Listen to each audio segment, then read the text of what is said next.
over seconds so we can see what back your head looks like, or you can see.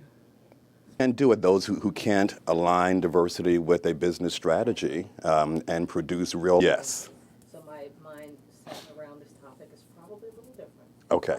We can talk to that. But. Great, great, great. So I want to hit it. Okay. Hit it hard. And let me know if I'm missing your point, because sometimes I do tend to ramble. Not at all. Like everybody else. Not at all. I guess the other thing that I would say, Rolling. okay. Michelle Gaston-Williams of Credit Suisse, welcome to Strategy. Thank you very much for having me. Thank you. So tell me about your personal diversity story. My personal diversity story. Well, I've been a diversity practitioner for 20 years or better. I started my career in marketing right out of undergraduate school. I did the work for a few years, found that it just wasn't jazzing me up a bit, and I wanted to do something a little bit different, something that had an impact on the business, but also appease the left side of my brain in terms of working with people, because I'm an extrovert by nature, and I really enjoy human capital practice and all those kinds of things. So I decided to make a shift in terms of my career, start over working for another company, where I had an opportunity to work in different facets of that particular organization. I worked in finance, I worked in marketing, I worked in human resources and strategic planning. So I made my loop around the organization, and my last assignment was to work in HR. And in working in human resources, one of my projects at that time was to develop an affirmative action plan or strategy for the company. It was called affirmative action back then. And I was asked to go out and about, collect some best practices, come in and tell us what you've learned. So I went to PepsiCo, I went to Texaco, IBM, and a few other very large-scale companies who had been doing diversity practice for many years. After I had done my due diligence and my research, I found that this work was rather intriguing to me on a number of different fronts. The first of which is the human capital side of things was really intriguing in terms of how do you attract, develop, and recruit talent. The other piece that was intriguing to me was the culture piece. So you can bring the talent into the organization, but how do you keep them there? And do they feel as if they're being treated fairly and that there's fair play and equality for every single individual to achieve their own personal aspirations, but also the goals of the organization? And then the other piece was around the marketplace. So how do you design a strategy that is targeted to specific consumers or clients? So all three of those things were incredibly intriguing to me, and I said, wow, this is an interesting role that could do something really positive for this organization. So long story short, I presented my findings to the executive committee of that company, and at the end of that presentation, my boss said, so do you want the job? And I said, absolutely yes. So here I am. Tell me, what is the Credit Suisse diversity story? Wow. Credit Suisse's diversity story is quite an interesting one. Financial services has just entered the diversity space, I'd say, maybe 15, maybe 20 years ago, depending upon the firm. So with regards to Credit Suisse, we embarked on this work, I'd say, 15 years ago. And I'd say we're still embryonic in our development, like most financial services institutions, but we are doing some very good work nonetheless. We started off with very strong employee resource groups, a very crisp diversity and inclusion strategy. We brought in the best thinkers to come in and to help us figure this work out. So I think we've been on on an upward journey in terms of really getting to next in terms of this diversity agenda that we have. But there's still a lot of work to be done. One of the things I would say in terms of the things that keep us up at night or our hot spots are, representation of diverse talent, like every other firm. Really understanding cultural nuances and really creating the right kind of environment where every single individual, regardless of their difference, can thrive within this organization. And then last but more importantly, in my view, is the marketplace. How do we target a consumer that's unique and different? How do we understand what their unique qualities are, what their unique needs are, and how do we appease those needs? How do we get underneath some of that? So there's a lot of interesting work happening on the diversity front here, and we're really sharpening the saw on the business rationale behind this diversity strategy. I'd say that's number one. I look at this work a third, and a third.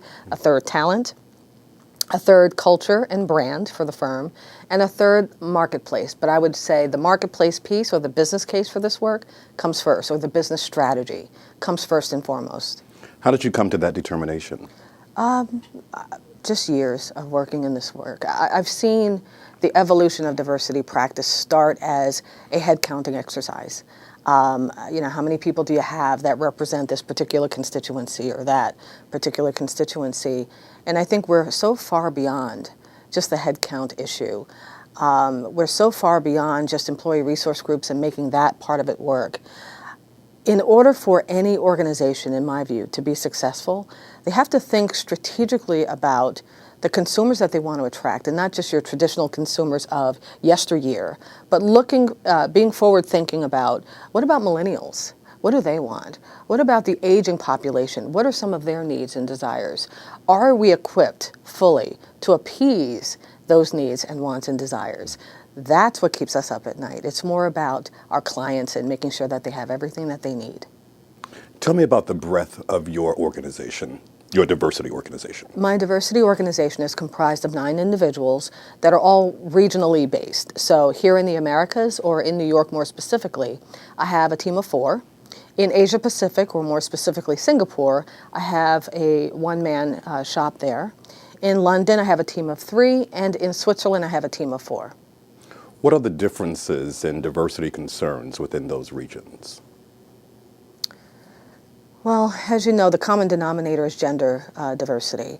Outside of that, I'd say ageism is a topic that comes up. Religion in the workplace is something that comes up particularly in London, and as well as in Asia Pacific or Singapore. Generational diversity is a topic that comes to mind. So depending upon the region that we're speaking about, we have very unique, of course we have the overarching diversity strategy, but when you talk about the regions, we design strategies that are very unique and specific to the needs of that particular geography. You know, most companies are still working on the representation piece of diversity. Yeah. And many have not gotten their arms around the business piece. What's the difference with Credit Suisse? I'd say that our clients come first and foremost, like every other organization. I think the difference here is that we are a lot closer to our consumers. I think that we ask them what their unique needs and wants are.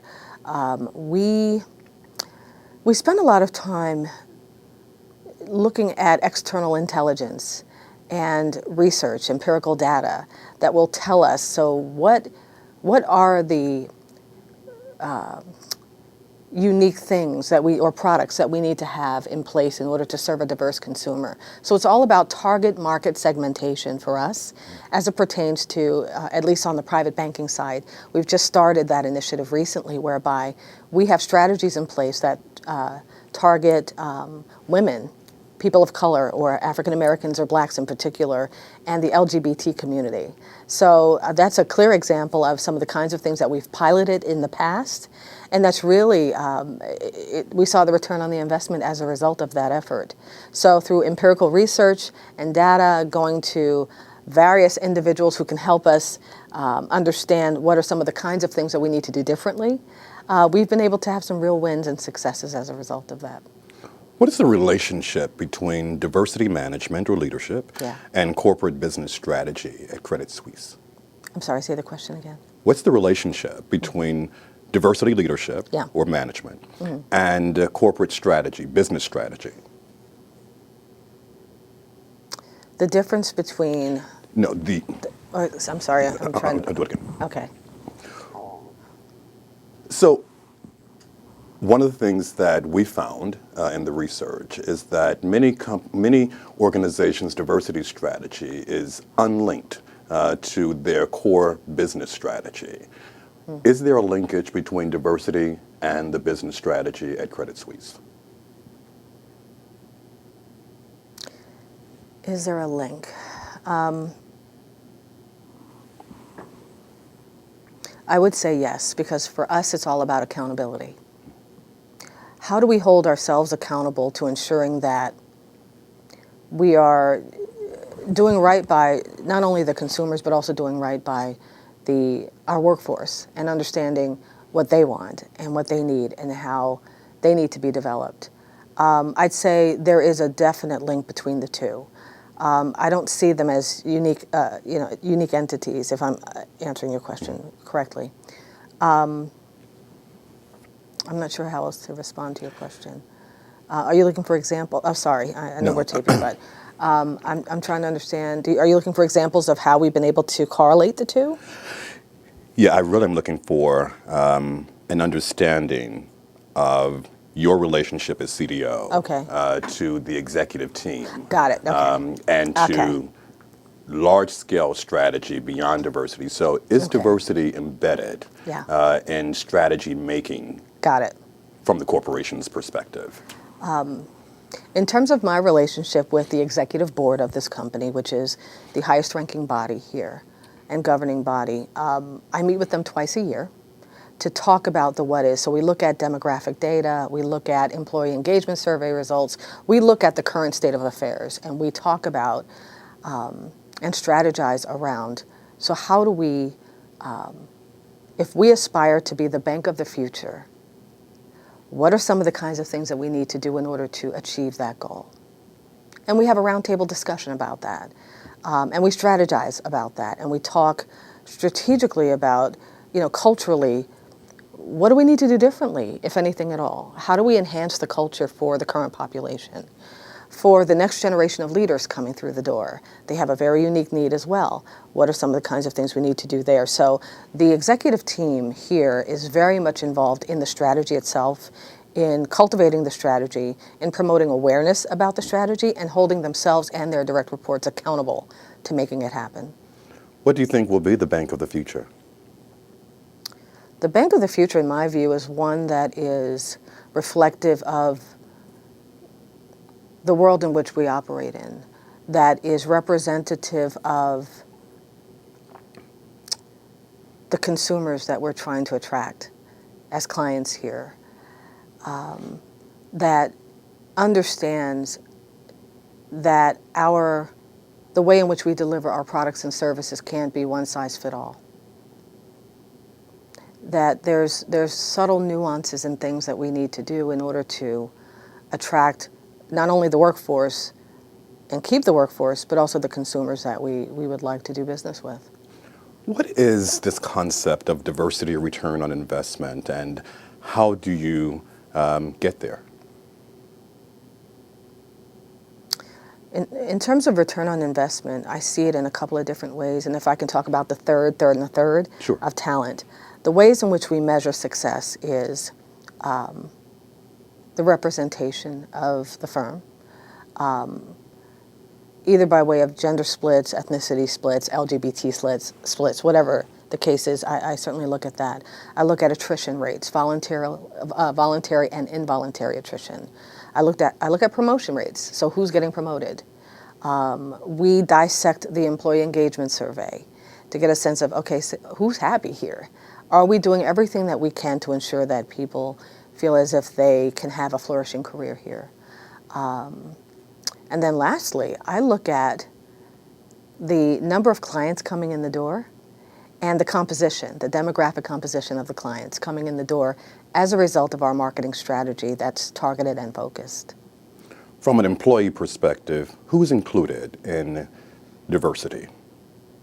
Everyone, from the CEO to his direct reports, which is the executive board, the board of directors, the clients themselves.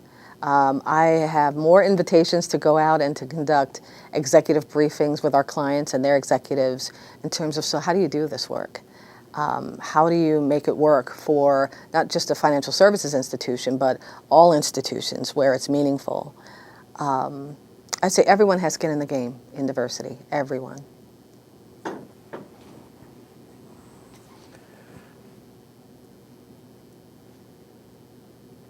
Tell me about bottom line results for diversity. How do you ensure that diversity is really supporting and leveraging the company's value? Say the question again. How do you ensure that diversity is, one, meaningful, Yep. and two, that it contributes to the corporation's bottom line? The employee resource groups is an underutilized, untapped resource from my point of view. They are the ear to the ground for me and my team. So in terms of understanding whether or not the diversity strategy is working, I look to them as the barometer to determine if what we're doing is working or not, because they certainly will tell me. They are not shy in terms of telling us what's happening here, what's not happening, and what they'd like to see done differently. In terms of the bottom line, for me, it's all about net new assets. It's all about the clients that are coming in the door and the net new assets that are brought in as a result of, again, the targeted marketing strategy. And we're able to capture those results by way of a number of different systems. But yeah, I'd say that for me is the bottom line. It's all about net new assets. So what do you think the future of diversity and inclusion will be? The future of diversity, from my point of view, is it's a business strategy at the end of the day. I think the era of diversity practice where we focus solely on talent development, the sourcing or attracting of talent, I think that is the diversity practice of yesteryear. If we, or if any company just doesn't focus on how this work can impact not just the workforce, but the bottom line, I think we're missing a trick. One of the things that I've asked the executives here and in any organization I've ever worked in to think about is, let's turn this on its head and think about the implications if you don't do this work in a credible fashion that has your clients and your customers at the forefront of it. You're going to lose customers, you're going to lose clients, you're going to lose revenue. You will not be deemed as that employer of choice, as we all say we want to aspire to be. And for this firm in particular, we will not be the bank of the future if we're not reflective of the external demographic. But more importantly, when clients come in here, they want to see some reflection of who they are in this place. And if that is not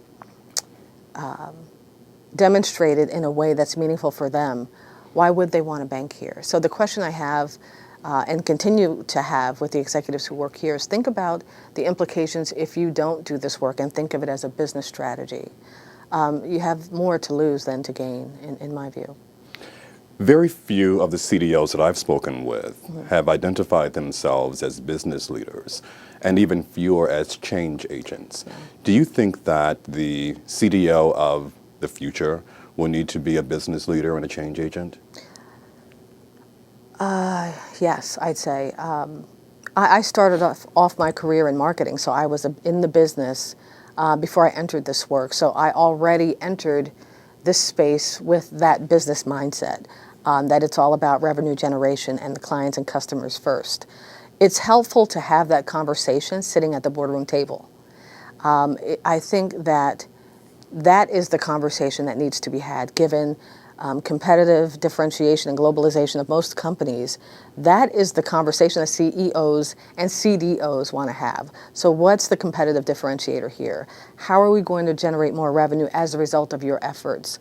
If we're giving you XYZ budget, what's the return on the investment? And if you cannot articulate that in a way that makes sense, given the fact that most companies are their budgets are being reduced significantly, especially in diversity spaces and in human capital spaces.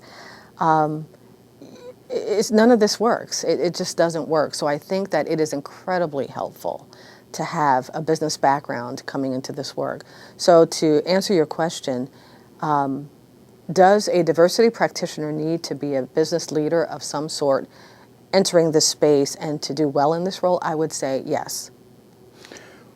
For a great many diversity officers, they have no background in the practice of diversity management, and they are in positions through happenstance.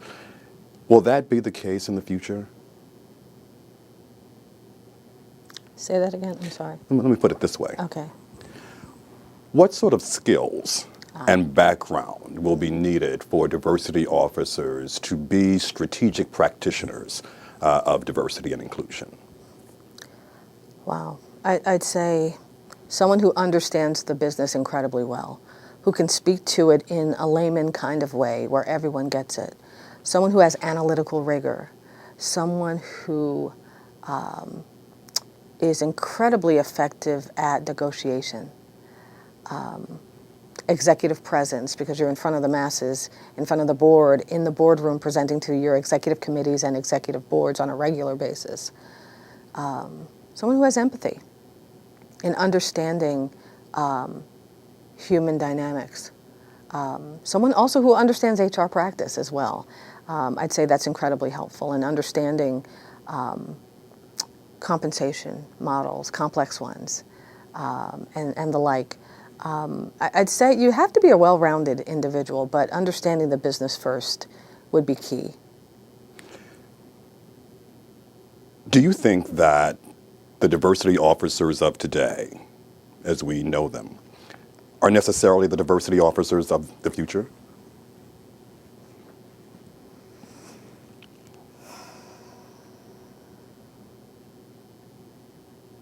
Let me reframe that. I understand your question. I'm thinking Yeah. through that because it depends on the reporting relationship of the diversity practitioner.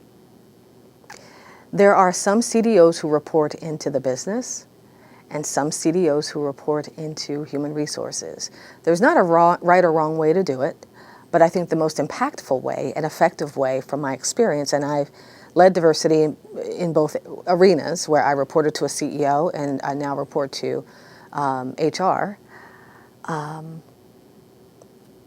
Reporting into the business is a lot more helpful in terms of really infusing diversity practice into every facet of the company because they see it as a business imperative versus simply the right thing to do on the people side of the house.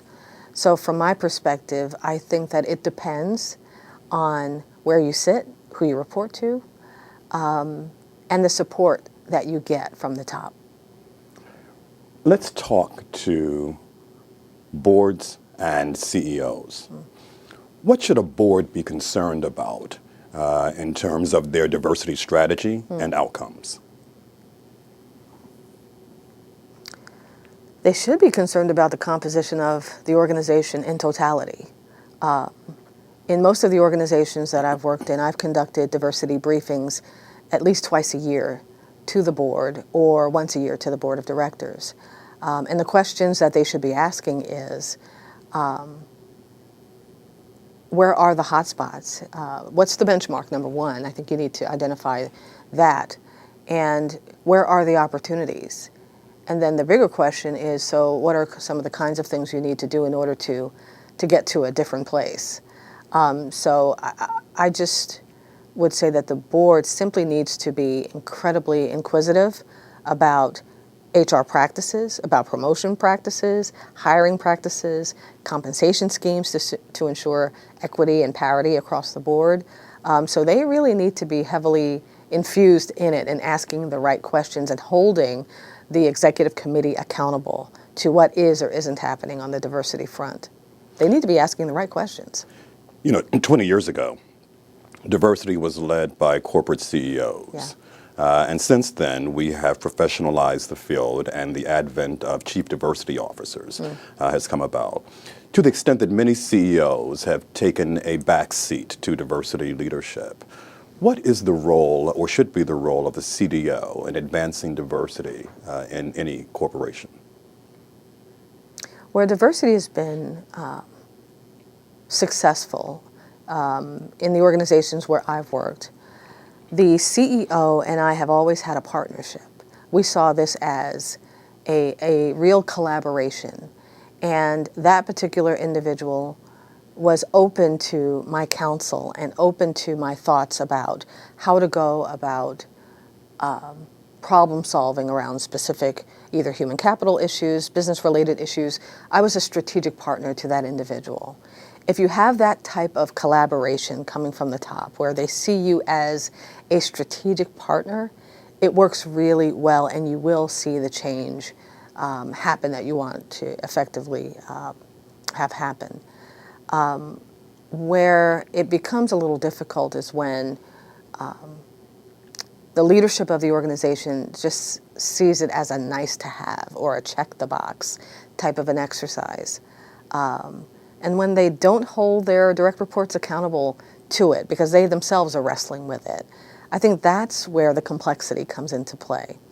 Quite honestly, from the top, it has to be a partnership between the diversity practitioner, the head of HR, the CEO, and the executive committee in general. It's a collaboration. If that formula is not working, it's not going to work, at least in my view. From your years of experience, Yeah.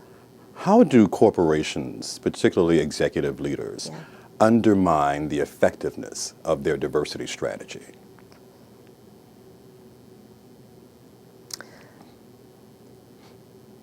They undermine the effectiveness of diversity by not promoting awareness about it, by not being visible and talking about their own personal philosophy around why this works, why this is the right thing to do, where they can articulate it in a way that everyone gets it and everyone understands it.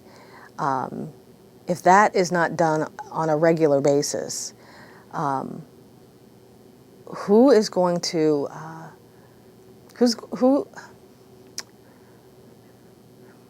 let me take a step back for Sure. a second because I think, Yeah, let me cut Yeah. and roll it. How do executives and other leaders in corporations undermine their diversity effectiveness?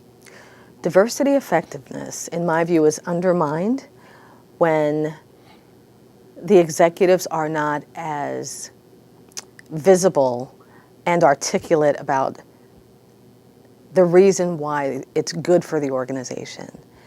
I've seen some executives trip up when they don't say anything about it at all. And it's being housed in the diversity office, and it's being treated as an HR type of an initiative. And that just doesn't work. It just causes complexity in the organization, confusion, because if the CEO is not behind it or his or her direct reports are not behind it, why should anybody else sign up for it? So I think it just causes internal confusion about, is it the right thing to do? Should I get on board with this or not? It causes all types of skepticism and cynicism, things that you just don't need as a practitioner.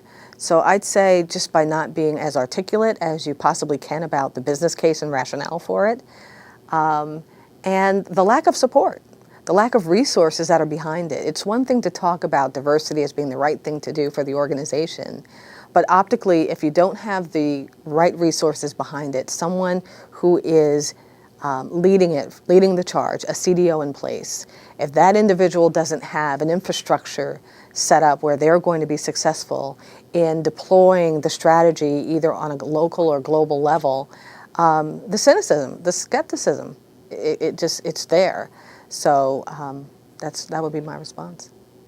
Many people believe, Yeah. based on my research, that chief diversity officers have little power in organizations, often because they have little control over resources. Right. There's no money. They can't write checks necessarily. What does a CDO need to have in order to be fully empowered and fully effective? In order for a CDO to be fully empowered and effective in their role, they just need to have a very crisp and succinct business case. They need to be able to articulate the benefits of doing this and a backbone just to go in that room and ask for what you want and to be able to articulate why you would need X number of resources in order to get the work done. It's as simple as that for me.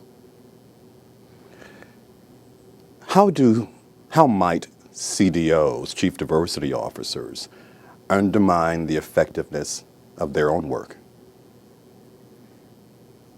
Oh, that's a good question. Sorry, I need a minute on that. Wow. How do we undermine? Okay. They do it every day. Oh, yeah. Every day. All right, sir. See, no, I understand the question fully. I'm I'm just saying, if you want to tape the question being asked, Okay. up to you. CDOs tend to undermine the effectiveness of their. Oh, go ahead. Let's start over because I Okay. was bending down. Okay.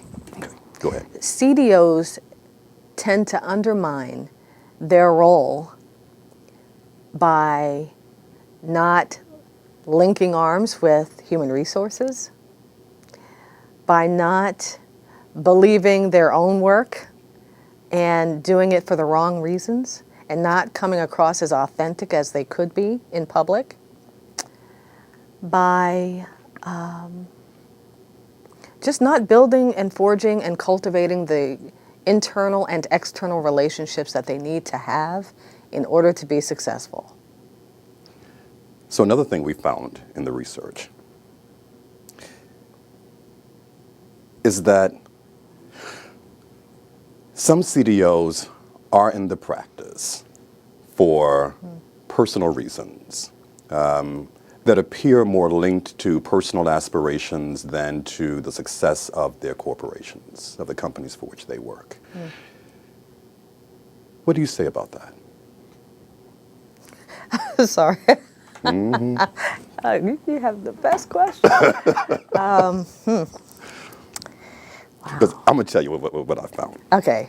All Let right. me cut here. Yeah, please. Corporations where diversity is not valued as substantively as it should. No, you And roll it. There are some chief diversity officers who do this work because they have some real passion around social justice, equality, all of the right reasons that most of us do this work. And then there are some who look at this as an opportunity to be the quasi-civil rights leader of their respective organizations, and for branding purposes, and for the exposure that they get to the board and to the executive committee and whomever else.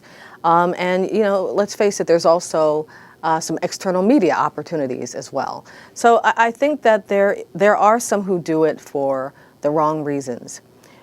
What I think we should do is to continue to talk about this work as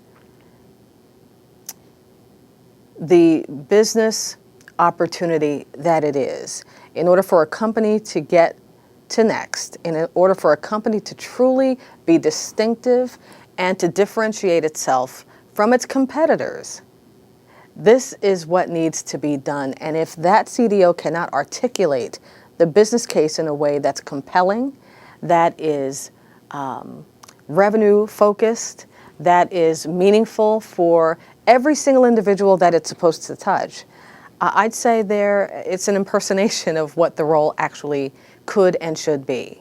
They have no business doing this work for any other reason than that. One of the things that I have been concerned about, and I use explicit language to talk about it, is the pimping of diversity. Put that so politely. So, diversity can be leveraged in a positive way and a not so positive way. Yeah. And since there is no absolute training ground for diversity professionals and chief diversity officers, ongoing professional development is important, but in the companies I've studied, I've found that there is little resources for diversity professionals to learn, to grow, and to thrive. Why do you think companies don't invest, if they don't, substantially enough in the effectiveness of their diversity practitioners? I just think that it's just simply a lack of awareness and appreciation for the true benefits and value that this work is, and the true benefits of what can occur in a positive way as a result of you upskilling and upscaling the diversity team, the diversity function by way of resources. It's just plain and simple, just lack of awareness, lack of appreciation, and lack of understanding.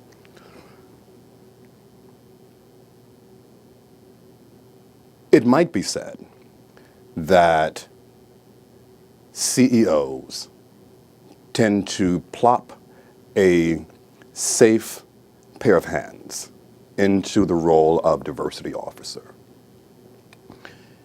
And yet, chief diversity officers have a lot to do with the company's reputation, with its public profile, with its legal standing.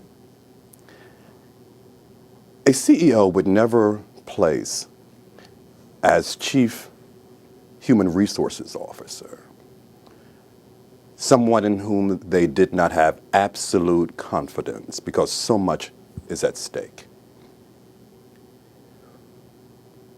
What should CEOs think about in appointing chief diversity officers? Well, first and foremost, anyone who assumes the role has to be someone who is incredibly credible within the organization because there's a trust factor involved.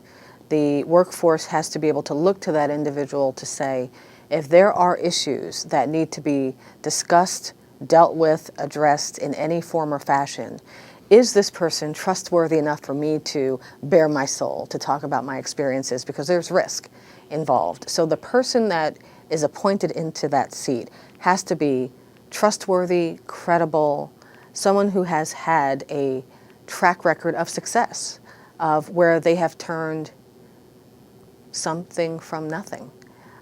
Because you don't have a lot of resources, usually, in a diversity function, people or funding.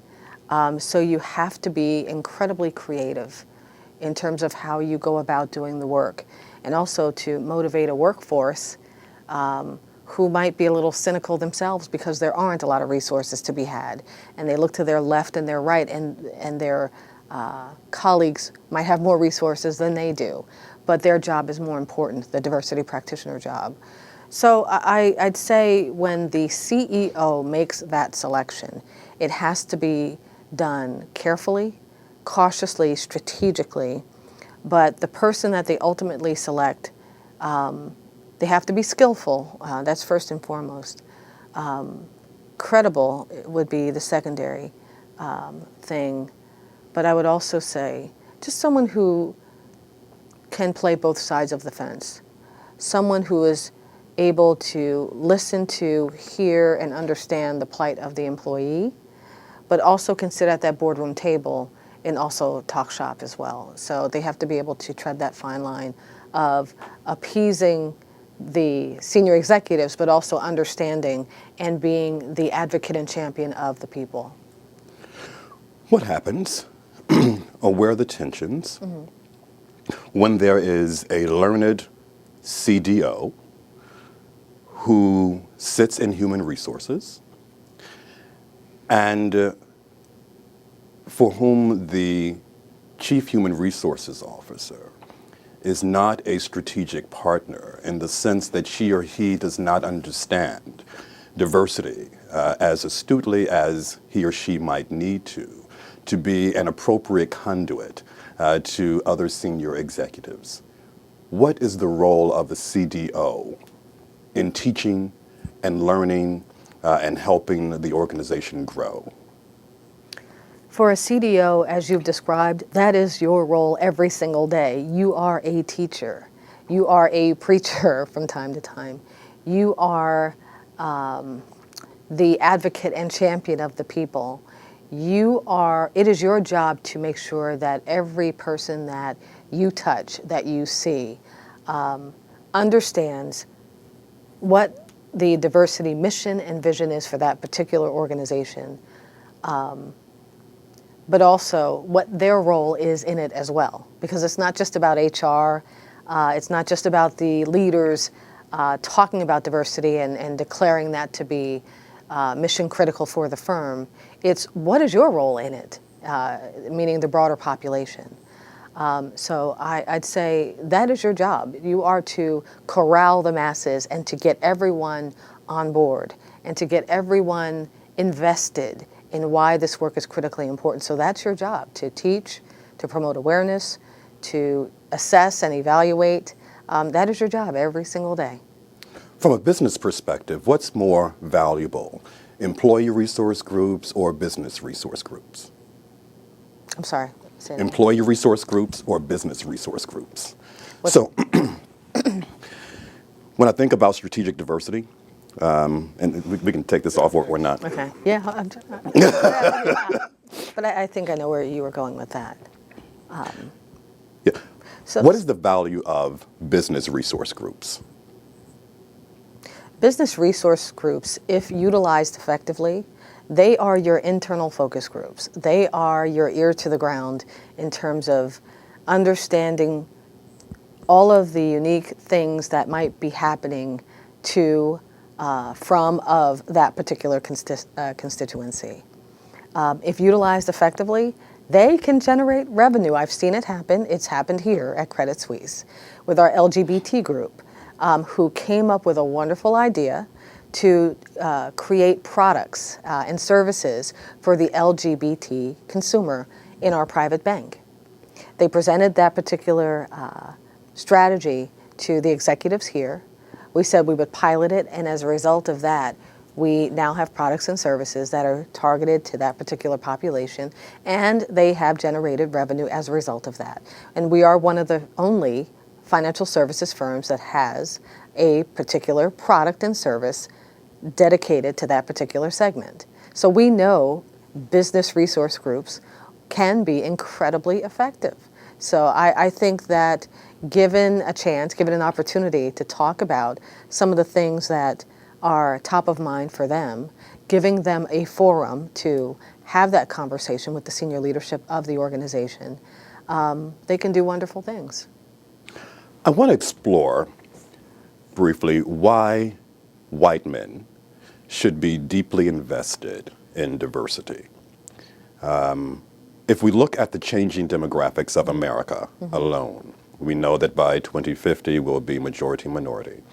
But if you look at the economic value of diverse populations in the U.S. economy today, we see that we are $16.68 trillion in GDP, of which Latinos represent 1.6 trillion, African Americans 1.2 trillion, LGBT about 800 billion, the disabled about 500 billion, women about 5 trillion. So if you look at the totality of that pie and who's generating the gross domestic product for America, much of it resides in diverse communities. It seems to me that white men and all people need to be astute in managing and understanding and valuing diverse populations. We look at millennials and the expectations that they have from the workplace, the sort of ways that they value differences and distinctions, their requirement for being given voice and choice.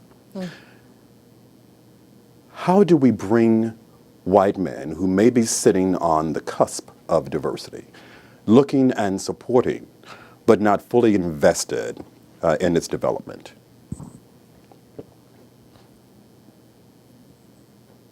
We can get white men more invested in this diversity work by exposing them to empirical data and research that demonstrates the type of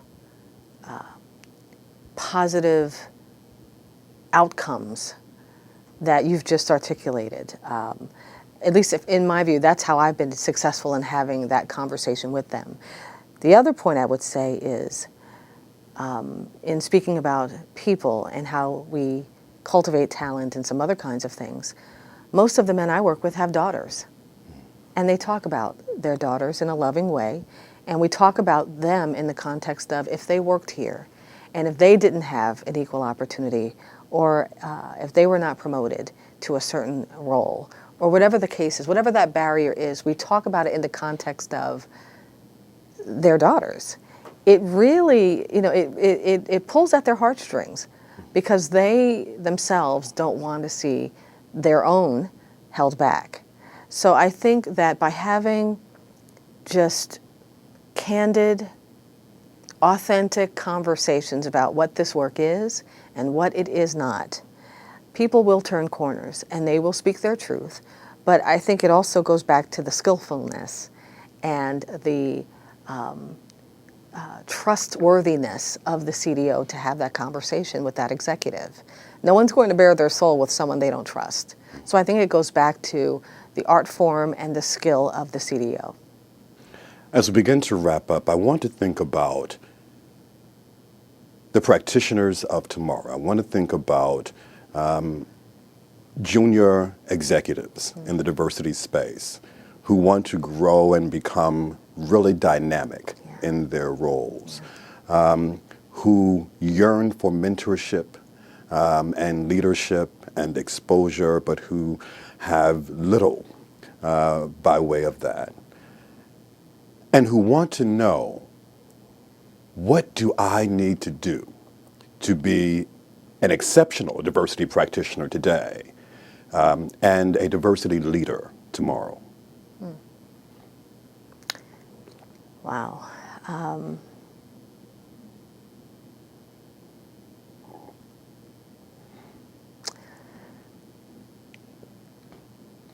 In order to be successful, was that your question? In order to be successful, or how do I become a successful diversity? Okay. How do I get there? How do I get there? Okay. In order to become a successful CDO, I would say, if I were mentoring a young person, you would have to become masterful in the art of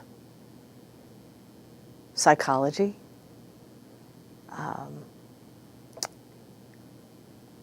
analytical rigor. I can't stress that enough because it's all about building the case, the business case, and understanding demographic data. That's critical. The ability to be able to say what needs to be said in a way that is not confrontational, that is not off-putting, or threatening to the person on the receiving end. An exceptional communicator and presenter, but just a real passion for just social equality. I think at the end of the day, you can be an exceptional business person and all of that. Yes, I said that does come first. But if you don't have some real passion for people and purpose and just human capital and empathy and all of the softer skills, you won't be successful at all because it does require a lot of that. So it has to be equally weighted on both sides, the business side as well as the softer skill side of human capital. How would a junior executive or young diversity practitioner find mentorship? How would they find it, or who should they go after? Either Both? or, both. Wow. Oh, the reframe is shoddy. I just Okay. Okay. Find someone unlike yourself. Reverse mentoring. Where are you going to be? Because I'm kind of moving Oh, on. okay. Trying to give you a nice, pretty Yeah. shot, you know. Here. There we go. That's a nice angle. Okay. The key is to find sponsors and mentors who are different than you. someone that you can learn from, but someone you can also have a candid discussion with, and also teach them about what is it like to walk a mile in your shoes.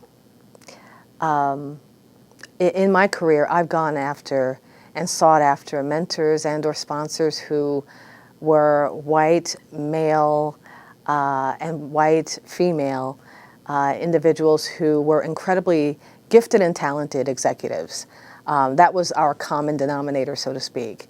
And we would just have candid conversations about a lot of different things. But what I've learned is that for those who, in my view, were the majority, that there was something that I could learn as a young, budding executive who was still somewhat impressionable, but also open to learning new skills, having someone to hold up that mirror and to say, this is where you're doing really well, and here's the good, the bad, and everything else in between. So I think that I chose individuals who were candid and honest with me, someone who had credibility, but someone that I could just learn from every single day, and someone I could pick up the phone and call at any given point in time and to ask for their counsel. Final question. What advice would you give to a company that wants to be a leader in the diversity and inclusion space? Well beyond what we might see in the diversity top 50. A company that wants to carve out its own identity and results in this space and really become a global leader. What advice do you give them? Don't start what you don't plan to finish. If diversity is critically important to you and you have deemed it to be a business critical imperative for the firm, continue to go down that path no matter what it requires. Allocate a sufficient amount of resources toward it.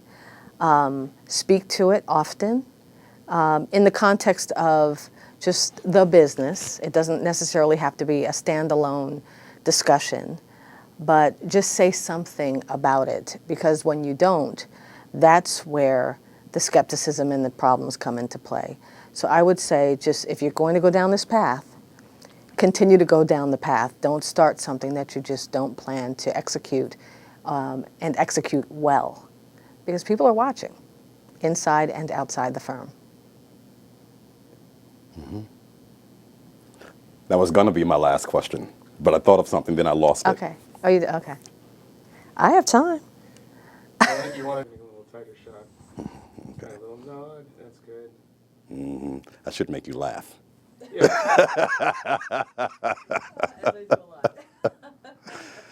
Okay, let me switch.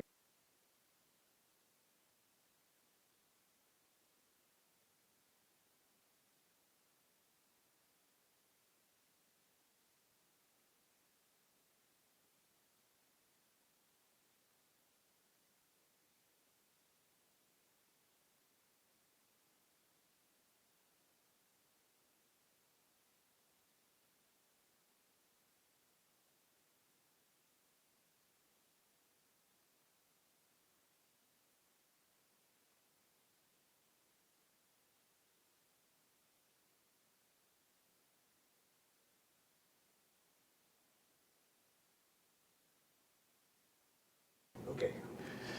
Many people in the field of diversity and inclusion believe that we're stuck, that we're in a space in which substantial movement is not occurring. We're debating what the meaning of diversity is, what the value of diversity is, what the next steps of diversity are. Many have articulated that inclusion, with a capital I, is the next wave, the most important wave in the evolution. But they've not connected inclusion to business results. What do you think the status of the discipline of diversity and inclusion is today? My personal opinion about that is that this work is starting to become somewhat watered down by other things that are competing priorities for specific organizations. So for example, in years past, when I've led diversity practice, we were very deliberate about talking about talent development and sourcing talent in a very strategic kind of way. And we talked about it differently, and we articulated the delineation between affirmative action and diversity and those types of things. I think that it's softened a bit, this conversation. When I've talked to my peers, other CDOs in years past, we were very focused on not just doing the right thing, but engaging in a dialogue that was meaningful, where people clearly understood the intent and really wanted to turn that corner. Now, it's a different conversation with my peers, some of them out there. I think that we've gone from this deliberate, strategic thought process to a more tactical, softened discussion about inclusion and fairness, if that makes any sense to you. I think that the aggressive, assertive nature of what used to be in terms of leading this work no longer exists from my perspective.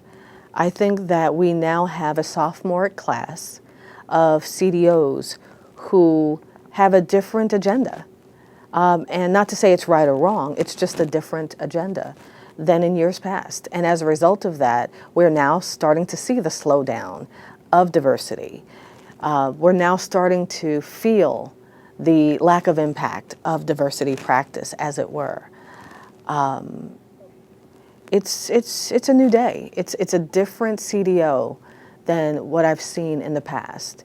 You know, we've had the Ted Childs of the world. We've had, the Deb Daggetts of the world, and more aggressive, assertive executives who, when they walked into a room, you clearly knew what the intent was.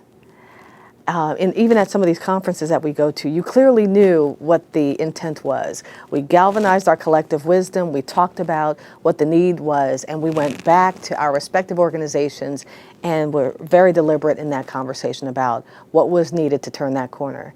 It's a different day. It's just a very soft-spoken conversation, polite conversation. I personally miss that. I miss that strategic thought process of not just talking about people and head count and making the heads count and all those kinds of things. Yes, that's nice, but I miss that strategic, business-focused conversation that we've had in the past. When you started in the field 20 years ago, Yeah. diversity was a movement. It was. Today, it's a process. Exactly. And a practice. That's exactly right. How do we get back to the movement? It depends on the CDO and what we want. We have to create the change that we want to see. We have to articulate the business case and rationale that makes sense for everyone. So I think it's up to us to define the movement again in 2014 and beyond. We have to be able to define what it is that we want to see done differently.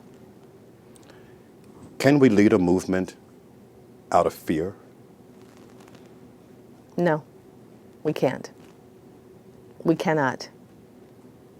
What And will it going take? back to your original question about the effectiveness of a CDO, fear is not an option. It shouldn't be an option. You can't be fearful doing this work. There should be no trepidation about this work. You're not going to be successful that way. Not in my view. Michelle Gaston Williams of Credit Suisse, thank you very much. Thank you.